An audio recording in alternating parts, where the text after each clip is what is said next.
Now, before I start talking about the Canon C70, the camera recording me at the moment is the Canon R5 with full autofocus face detection or eye detection, and that's using the 50mm 1.2 RF lens. And the camera that's recording this is the R6 using the 85 f2 RF lens. So those are the two cameras I'm shooting with at the moment. Now let's talk about this, the Canon C70. Now this video I planned to get out last week, but it didn't happen because Canon New Zealand had loaned me this for a week to basically assess the camera and to do a quick video on it. But I kept it for an extra week, and I do really need to return this tomorrow. This is an amazing camera. This is Canon's smallest cinema camera, so it doesn't take photos. I don't actually think it can take photos. I know it's not designed to take photos. There may be a feature in there that will let it take photos. I didn't actually get the manual with this because this is a demo camera, and as you can see, it's missing a port cover there, and there's a few other issues with it, but it's still fine to use, and it's still fine for me to evaluate the camera and see what I actually think of it. Now, this is an incredibly good camera. Now, I've recently switched from the Panasonic systems to the Canon systems. Now, I own the R5, the R6, and I'm actually purchasing the C70. That was one reason why I got the camera, was to evaluate it, see what I think of it. So let's talk about this, the Canon C70. Now this is a cinema camera. It's a Super 35 sensor, so it's not full frame. It's a crop sensor or APS-C sensor in the photography world. So the lenses on there are cropped. Talk about how you can get around that a little bit later in the video, so stay tuned for that. This is a really, really nice camera. Now I used this camera to shoot my last video that I uploaded last week on the Pacific Image Power Slide X slide scanner. Now the video was all done with the C70 and my B camera was the R5, which I'm shooting at the moment as my A camera. And all of the audio from that video was recorded direct into the C70. There's two mini XLR ports and they're really, really handy. And if you look down below, there's actually another microphone port and there's a headphone jack port as well. Now the C70 is a mirrorless, all cinema cameras are mirrorless, but anyway, this is a mirrorless mount cinema camera, which takes the RF lenses, which is Canon's mirrorless system. Now I have quite a few RF lenses now, because obviously I'm now shooting with Canon, so I've purchased quite a few of the lenses. Now the other nice thing as well, because it is Super 35, you can actually fit some of the older cinema lenses on it as well. They will not work on a full frame cinema camera. They will only work on Super 35. I have to apologize about the noise. I'm shooting this in the gallery, and I thought it would be really quiet. It's 7 o'clock at night, and there's so much traffic outside, so if you hear horns beeping and background noise, I do apologize, but I really do need to get this video out. Because this camera has built-in NDs, they can't add an in-body stabilized sensor. Not even Sony can do that with the new FX6. And all the research I've done, I can't find any information to say how they're going to be able to do it. So that's the reason why this doesn't have the same in-body stabilization as the R5 has, but it does have the electronic stabilization. And it works really well. For handheld shots, it's really, really good. It gives you a little bit of movement, a little bit of a natural movement, not like a gimbal. Gimbal tends to lock it quite stable. Now, the C70 is a Super 35 camera, so the sensor is a crop sensor. Now, Canon have a little party trick, which is their new Canon Speed Booster, 0.71. It has a special name, but we'll just call it Canon Speed Booster. Now, that will actually let the sensor read a full frame lens in its full field of view, basically. And it also gives you an extra stop in light. It doesn't change the bokeh any different. You're not going to get an extra stop in depth of field, but it changes the light allowance the camera will receive as an extra stop. So you can actually have a lower ISO. So if you're shooting at 3200 ISO, the camera can then be set at 1600 ISO, and you get the full view of the lens as well on the Super 35 sensor. Don't ask me how it works. It's some sort of special magic. I know a lot of people can go into technical parts about it, but it works. I don't actually have it at the moment. I have actually purchased it with my C70, which should be here in about a week or so. So I will actually do a full review on that adapter, the Canon Speed Booster, and show you some sample video and photos. No, I can't do photos because it doesn't shoot photos. Some sample video from this camera, and you can download it and check it out for yourself, with the Speed Booster and without the Speed Booster. So that's a really nice feature of having the Canon RF system. Now, there's no EVF with this camera, so you have to be aware of that. A lot of people have complained it doesn't have an EVF. It doesn't have one. Get over it. You can add an EVF if you want. You can plug it into the HDMI port and you can have an EVF. I don't mind actually, because the screen on the back works really, really well. If you need it to be brighter in bright sunlight, it does boost itself quite a lot. It does lose a bit of its contrast, but you can still use it. And I do know already there are some aftermarket hoods designed for this, so you can use it outside, and you can have a sunshade on it, or a hood. What would you call it? A hood or a sunshade? One of those two.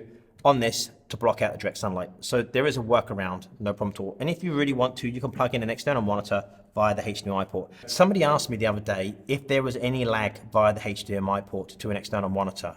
There is no lag. I can't see any lag at all. I don't know what Canon's done with this camera. Every other camera I've used with a HDMI port to an external monitor, there's always been a lag.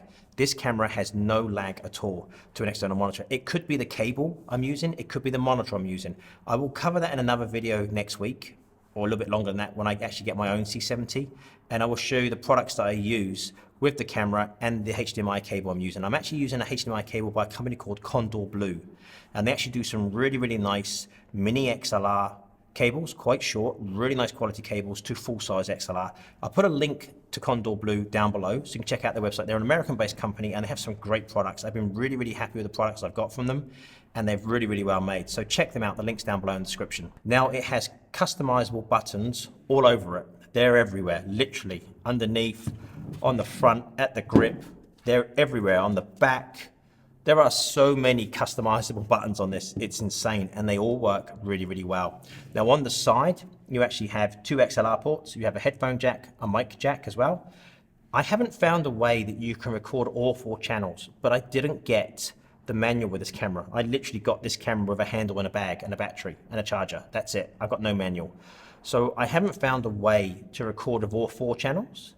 If you know of a way, and you actually own this camera now, because many places in the world actually have this camera already, if you know of a way, leave me a comment down below. I would really like to know if you can record with all 4 channels at the same time.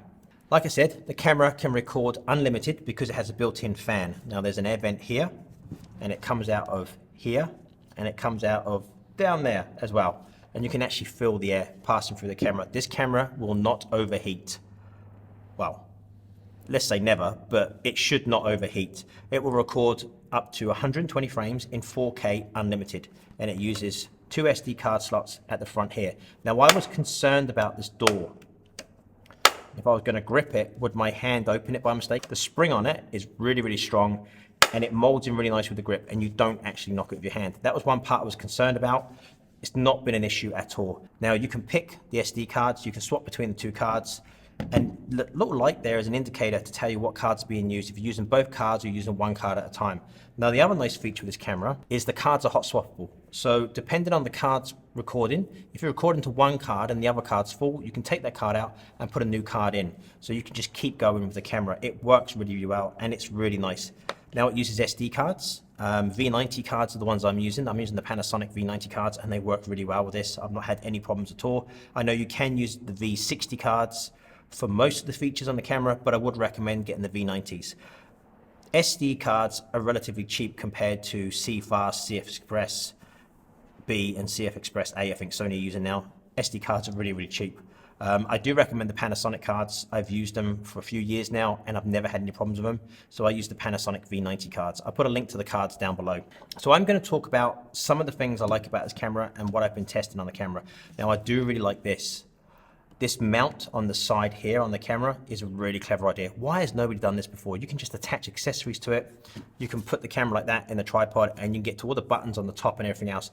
It works really well. Why has nobody else ever done this before? This is a really clever and very simple idea. Now, a couple of features I wanted to test with the C70 was its face tracking. Now, this has face only tracking. So what that means is it will lock onto a face, and if that person walks out the frame, it won't focus on the background, which most cameras, if they don't see a face in the frame, they will then go into a redundant mode and focus on the background.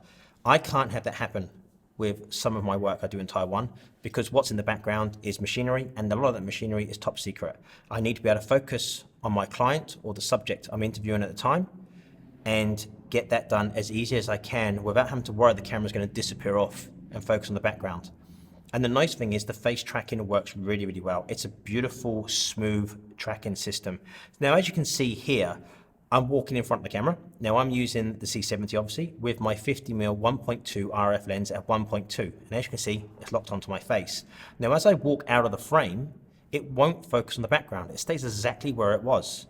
It won't go focus on anything else and then when I walk back in the frame again, it's focused back on my face. And as you can see, the face tracking does an incredibly good job.